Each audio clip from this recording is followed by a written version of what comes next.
Me suscribo. Es muy interesante que tocaste desde el principio los lenguajes de programación. Sería interesante que hicieras un curso o tutoriales enseñando cada lenguaje de programación de cada generación. Obviamente uno que represente la generación, pero incluyendo una aplicación que mejore con el tiempo en cada salto de generación.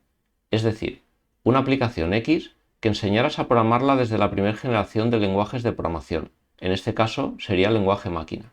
Que luego en la segunda generación programar la misma aplicación, pero agregándole alguna función extra. Luego la tercera generación como lenguaje C, creando la misma aplicación, pero agregándole algo, para mostrar en qué se destaca ya programando en dicha generación. Después, en la cuarta generación, lenguaje C++, crear la misma aplicación agregándole una nueva función destacando nuevamente la mejoría con respecto a la anterior, y así sucesivamente hasta llegar al paradigma actual. Pues se ve que dominas bien el tema y sería una temática que ningún otro canal tendría. Un saludo y muy buen contenido.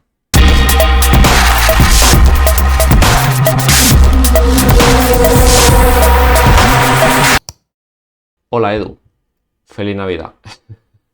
No, es broma. Esto, la gente que tengáis ya cierta edad como yo, seguramente recordaréis aquel famoso spot publicitario que hacían en televisión, creo que era de una empresa de telecomunicaciones y bueno, pues su eslogan principal era esta frase y nada, pues me he acordado, al querer saludarte pues me ha venido a la memoria. Bueno, ahora hablando en serio, Edu, quería comentarte dos cosas. La primera, sobre todo, agradecerte de corazón el comentario que me hiciste.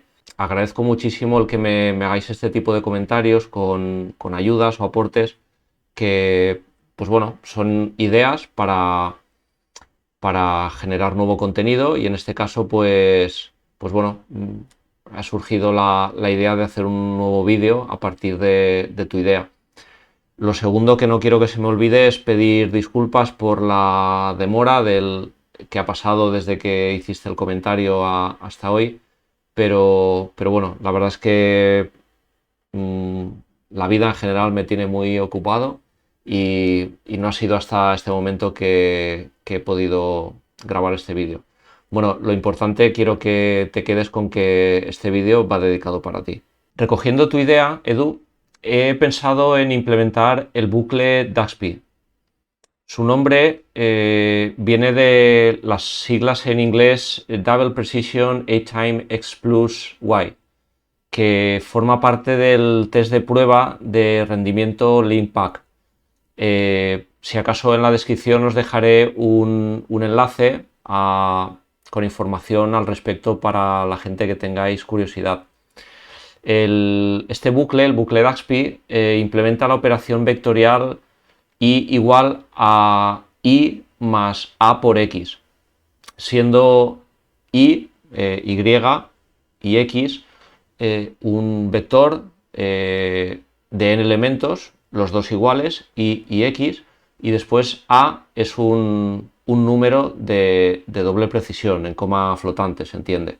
Pues como ya seguramente sabréis, Edu dejó su comentario en uno de los vídeos que hicimos anteriormente sobre paradigmas de programación, que os dejaré por aquí el enlace para que bueno, le echéis un vistacito también y os pongáis un poco en contexto.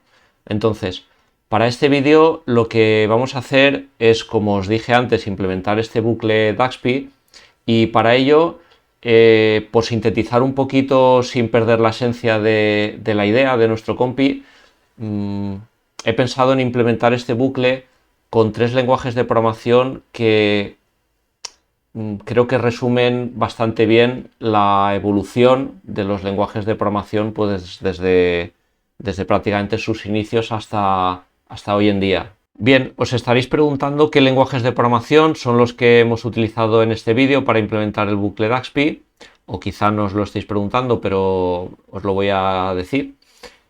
Pues he utilizado, al final me he decantado por hacerlo con tres lenguajes de programación, tres lenguajes muy diferentes entre ellos, de paradigmas totalmente diferentes y muy diferenciados en cuanto a sus generaciones. El primero de ellos es muy obvio que es el lenguaje ensamblador, que no podía faltar porque es el origen. El segundo, que es Java, entiendo un lenguaje de programación que es muy representativo, muy conocido por vosotros. Y después el tercero, bueno, eso a lo mejor pues ya no hay tanta gente que lo conozca, pero bueno, creo que es bueno que lo conozcáis, que es Haskell.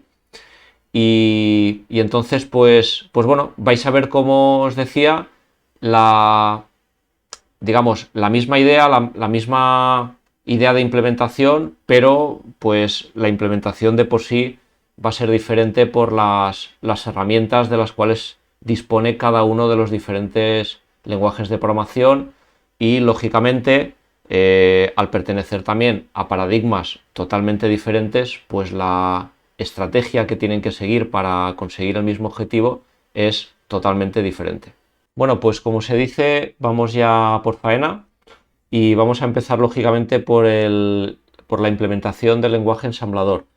Aquí, como sabéis, realmente en el lenguaje ensamblador nos estamos comunicando con el procesador sobre el cual se programa y le tenemos que ir diciendo qué tiene que ir haciendo. Aquí con la sentencia data lo que estamos haciendo es estableciendo el inicio de las posiciones de memoria sobre las que vamos a trabajar. Estas cifras, este número 0 por 1000, es una cifra hexadecimal, ¿vale? O sea, realmente eso no es un 1000 tal como lo entendemos nosotros. A ver si no se me olvida, y os dejo en la descripción del vídeo también un conversor de hexadecimal a decimal que he utilizado un poquito para realizar estas operaciones y por si os puede ser un poquito de ayuda. Bien, después estos dos bloques siguientes sería para establecer digamos, la dimensión de los vectores x e y. Bueno, no sé si estáis viendo, bueno, ahora mismo no lo veis, pero aquí todo el rato sale niebla. A ver si quiere pasarse a saludar oficialmente. ¿No? Bueno.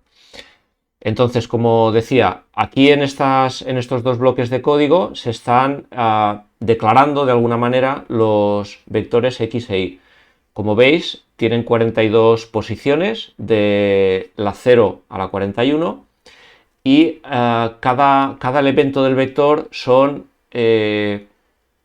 números dobles, ¿vale? De doble precisión en coma flotante. Después tenemos digamos, la variable a, que también es del mismo tipo, doble, y en mi caso pues he puesto un 2. Vamos entonces con el primer bloque, el bloque main. Aquí lo que hacemos básicamente es cargar desde la memoria los primeros elementos de los vectores x e y cargarlos en los registros del procesador. Los registros del procesador los veis aquí simbolizados como R1, R2, F0, R4 y demás. Los registros del procesador son partes internas del procesador que actúan como una memoria, pero no es la memoria RAM, no hay que confundirlo con ese tipo de memoria. Es una memoria que es mucho más rápida, interna en cuanto al mismo procesador, para realizar operaciones en las que necesitamos ir almacenando y leyendo valores. Y ya después veréis que esos valores, cuando ya estén calculados, ya los llevaremos a la memoria RAM. Entonces, el primer elemento del vector x estaba almacenado en la posición 1000 y lo cargamos en el registro R1, y el primer elemento del vector y, que estaba posicionado en la posición 1150, se carga en el registro R2. Si os dais cuenta, hay una diferencia de 150, esto es hexadecimal, pasado a decimal serían 336, si no me equivoco, que si lo dividimos entre 42, que es el número de elementos de ambos vectores, nos daría 8, que son los 8 bytes que ocupa cada elemento de ambos vectores por ser del tipo doble. Después, de la posición de memoria 12 a 0, que es donde está el escalar, lo cargamos en otro registro diferente y después, por último, lo que hacemos es con esta operación cargar R2 en R4, ¿vale? Porque después vamos a tener que cambiar R2 y necesitamos guardar ese valor en R4. Este bloque representaría en sí mismo lo que es el bucle DAXP, porque si os fijáis, aquí se van a ejecutar una serie de sentencias en orden secuencial y cuando llegue al final, a la línea 39, va a realizar una evaluación que luego comentaremos y en función del resultado se decidirá si tiene que volver el flujo de ejecución a la primera sentencia del bloque inicio o si por el contrario ya se tiene que salir y seguir con el bloque fin. Entonces, lo que hacemos primero es cargar en el registro F2 ese primer elemento del vector X. Después se realiza una multiplicación del escalar A con ese primer elemento X y almacenamos el resultado en el registro F4. Después cargamos en el registro F6 el primer elemento del otro vector, el Y. Después, como ya tenemos en dos de los registros del procesador, F4 y F6, tenemos ambos valores. Por un lado, el resultado de la multiplicación del escalar A por el primer elemento de X y en el otro registro tenemos el primer elemento de Y. Lo que hacemos es sumarlos y almacenar el valor en el registro F6. Después, con la sentencia de la línea 35, lo que hacemos es almacenar el valor actual del elemento Y en la memoria. Ahora sí, en la memoria RAM. Llevamos el contenido del registro F6 del procesador y lo llevamos a la memoria. Una vez hecho esto, lo que hacemos es incrementar los índices de ambos vectores, de X e Y. ¿Y en cuánto lo aumentamos? Pues no lo aumentamos en 1. O sea, si estáis acostumbrados a referiros a los bucles en los lenguajes de programación actuales, lógicamente iríais aumentando de 1 en 1, ¿verdad? Que es como después veremos. Aquí incrementamos en 8. Y no es casualidad, es en 8 bytes, porque realmente aquí, al hablar con el procesador, no sabe lo que es el siguiente elemento. Tenemos que decirle que vaya a cargar una posición de memoria que está 8 posiciones más adelante, ¿vale? Entonces, esto lo hacemos y los almacenamos en los registros R1 y R2. Y después lo que hacemos es comprobar si el índice del vector X ha llegado al final, ¿vale? ¿Cómo lo hacemos? Pues como en R4, si os acordáis, habíamos almacenado el fin del vector X, ahora lo que vemos es si R1, que es lo que se va a ir incrementando, es superior, ¿vale?, a R4, que es donde está el fin del vector X. Es decir, resumiendo, si hemos llegado al final del vector, si ya hemos recorrido todo el vector. En esta comparación, si R1 es mayor que R4, en R3, en el registro R3, se almacenará un 1 y si no, se almacenará un 0, ¿vale? Esto sería una especie traducida hoy en día como un if, ¿no? Más o menos. Entonces, en la última sentencia de este bloque, dependiendo de si R3 es un 0 o no, se decide si volver al inicio o seguir con la última sentencia. Cuando no hemos llegado al final cuando no hemos llegado a recorrer aún todos los elementos de X, R3 es 0 y entonces se decide volver a inicio.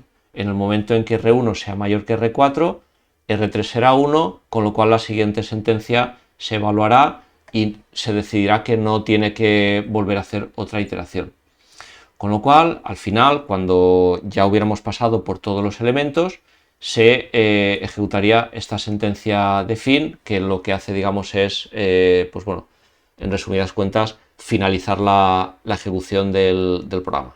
Si habéis cogido un poquito la idea del algoritmo, creo que pues eso, que os podéis hacer una idea de cómo sería la impresión. No obstante, pues bueno, por si acaso queda alguna duda, podemos hacer aquí un simulacro de los primeros elementos.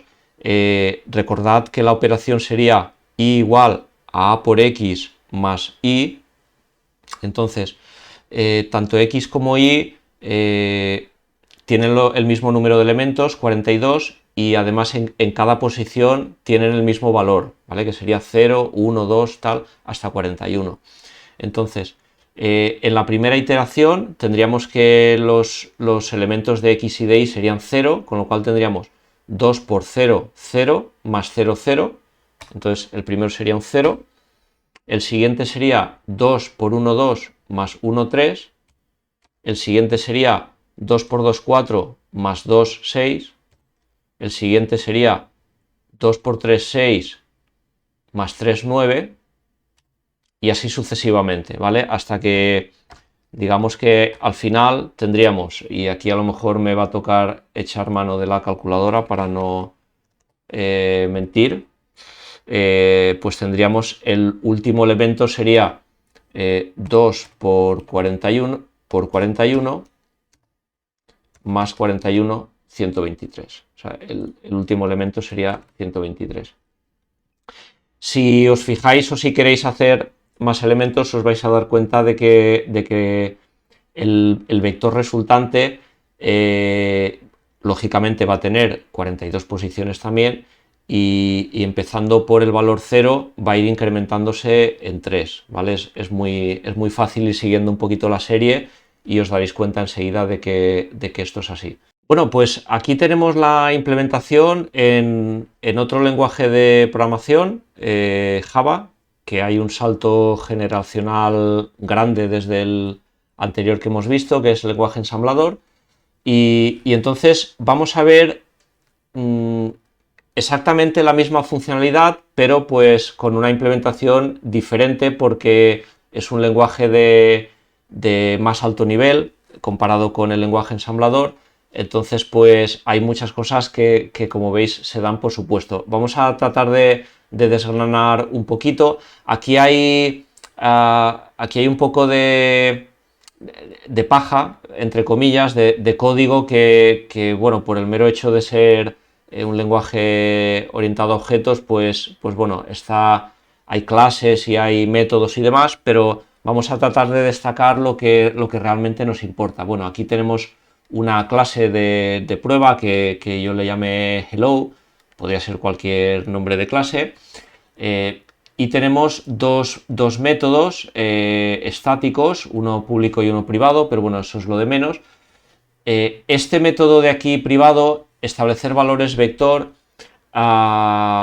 es un método totalmente accesorio que lo que hace es, dado un vector, se le rellena con unos valores que queremos por defecto, que en este caso no es más que enchufarle del primer elemento 0 al último elemento, que le ponemos un 41, pues le ponemos todos los valores de manera consecutiva, igual que en el lenguaje ensamblador se le declaró de una manera mucho más explícita cada elemento qué valor era, ¿vale?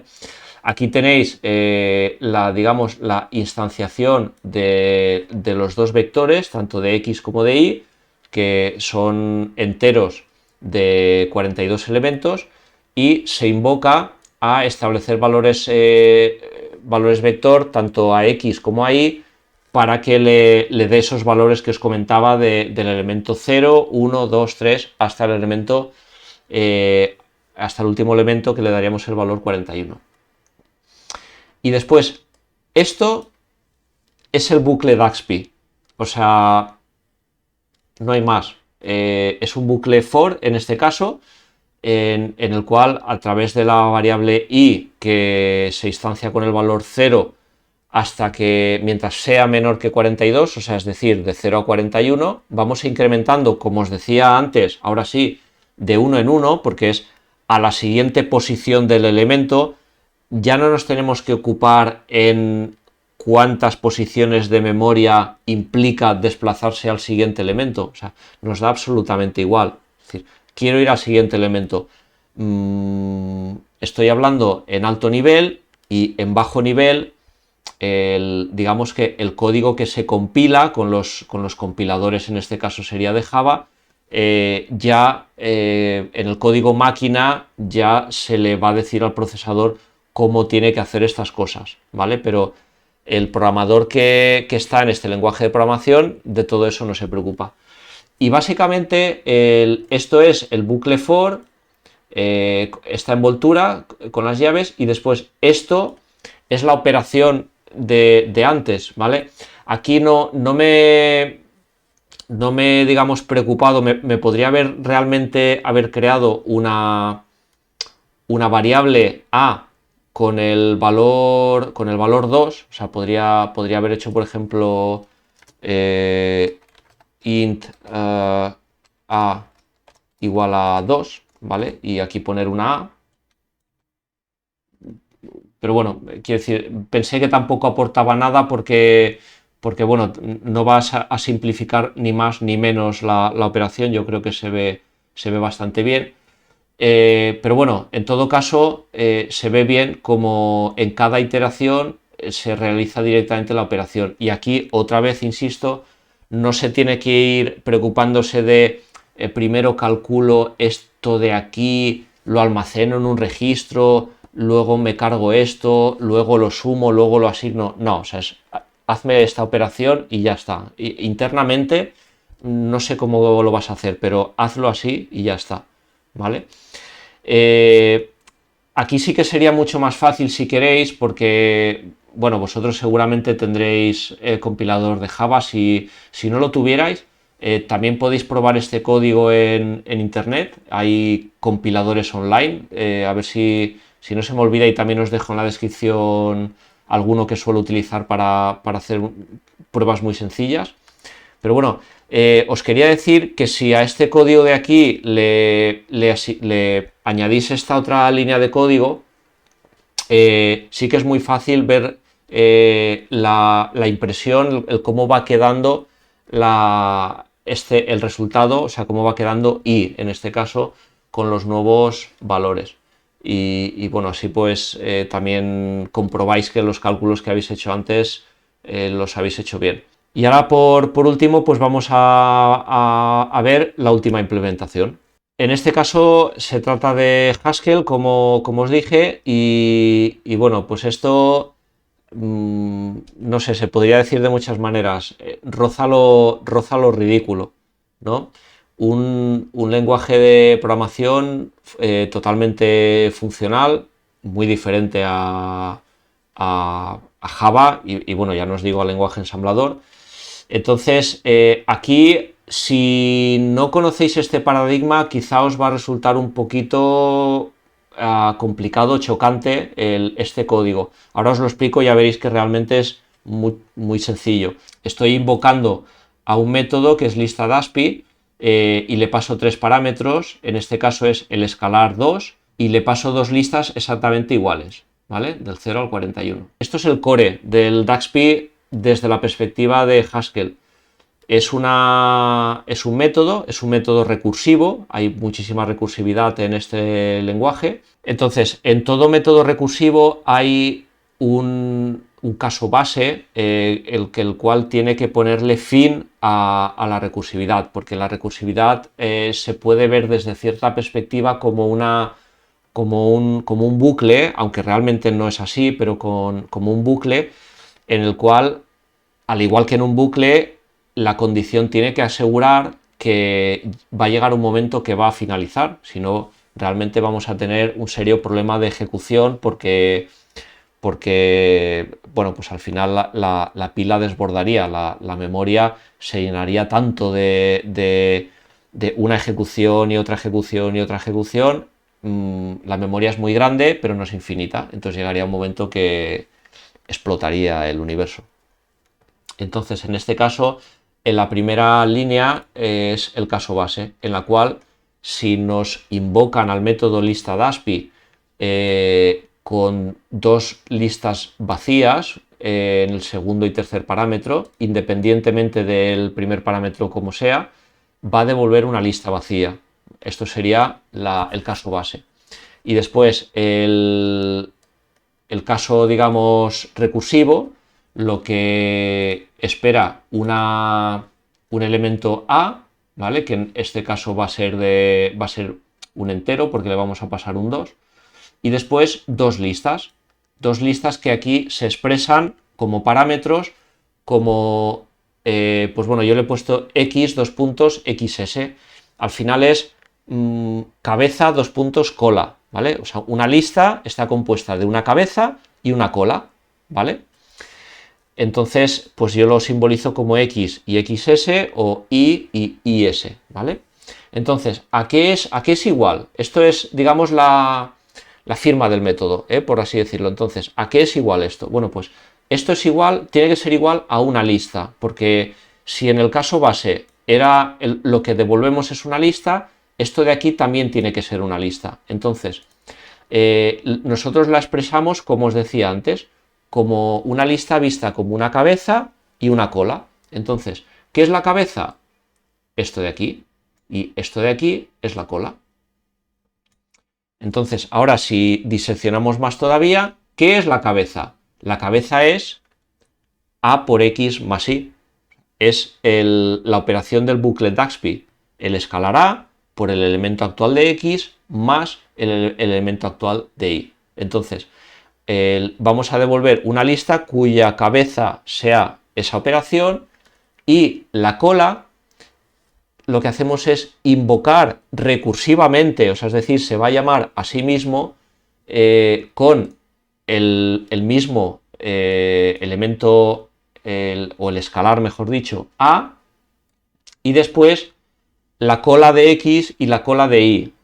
Esto, acordaros que esto es una lista formada también por cabecera y cola, y esto también. Entonces le pasamos que la cola de esa lista sería la cola de las dos listas, ¿vale? Estas dos de aquí.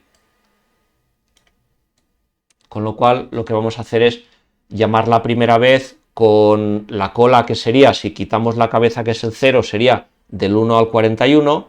La siguiente vez la cabeza será el 1 y la cola será del 2 al 41. La tercera vez será la cabeza, ya me he perdido, no sé si es el 2 o el 3, pongamos que es el 2, entonces la cola será del 3 al 41 y así sucesivamente hasta que llegue un momento que solo habrá un elemento, con lo cual la cabeza será ese elemento que será el 41 y la cola será una lista vacía. Entonces tendremos dos listas vacías porque ambas listas se van vaciando a la vez, porque siempre vamos yendo del mismo elemento en el mismo elemento, y entonces nos encontraremos en este caso base, en el cual recibe dos listas vacías y la devolución es una lista vacía. Bueno, y esto es todo, amigos. Espero que os haya gustado el vídeo. Yo creo que, bueno, creo que he cumplido con lo que quería hacer.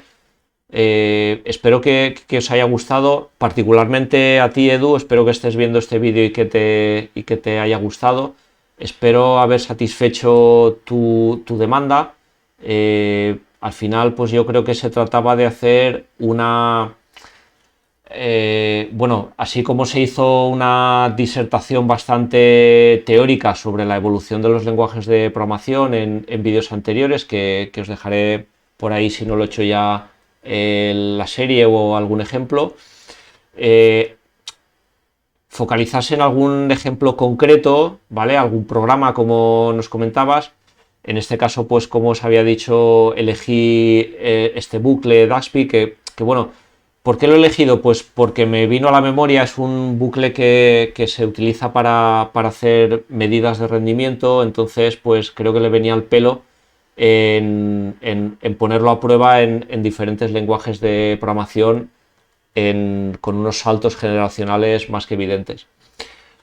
Haceros un poquito resumen, fijaos, hablamos del ensamblador, aproximadamente unas 40 líneas de código, pasamos a Java, en C# hubiera sido, por ejemplo, exactamente o prácticamente lo mismo. Podríamos haber abreviado con las lambdas quizá, pero bueno, tampoco quería rizar el rizo. Hablamos de unas 20 líneas de código aproximadamente y hemos terminado en un lenguaje de programación funcional como es en este caso Haskell, que tenemos pues eso, 4 líneas de código. O sea, bueno, la diferencia creo que ha quedado encima de la mesa bastante bien. Yo creo, espero que haya cumplido con el objetivo que nos proponías. Me reitero en el agradecimiento de tu comentario y os pido al resto bueno, que os animéis a dejarme en los comentarios cualquier comentario respecto a este vídeo en concreto o cualquier otro vídeo, así como pues ideas, sugerencias, bueno, pues yo la recojo el testigo y bueno, pues cuando me es posible y siempre que pueda, pues le daremos forma de vídeo para que lo disfrutéis el resto de la comunidad de Mastercode TV. Pues bueno, nada más, que como siempre que ha sido un placer. Espero que os haya gustado el vídeo, hacérmelo saber con un like muy fuerte. Si os queréis enterar de nuevos vídeos, por favor suscribís al canal, no cuesta nada. Compartid con vuestros contactos este vídeo, ¿vale? O todos los vídeos que veáis del canal lo compartís con vuestros contactos en vuestras redes, porque así hacemos crecer la comunidad. Seguro que conocéis a alguien, o si no, ese alguien conoce a alguien que este vídeo o este contenido le puede interesar. Entonces, pues bueno, así nos conectas con esa persona y nosotros.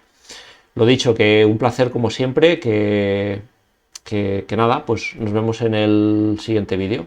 Cuidaos mucho. Hasta pronto.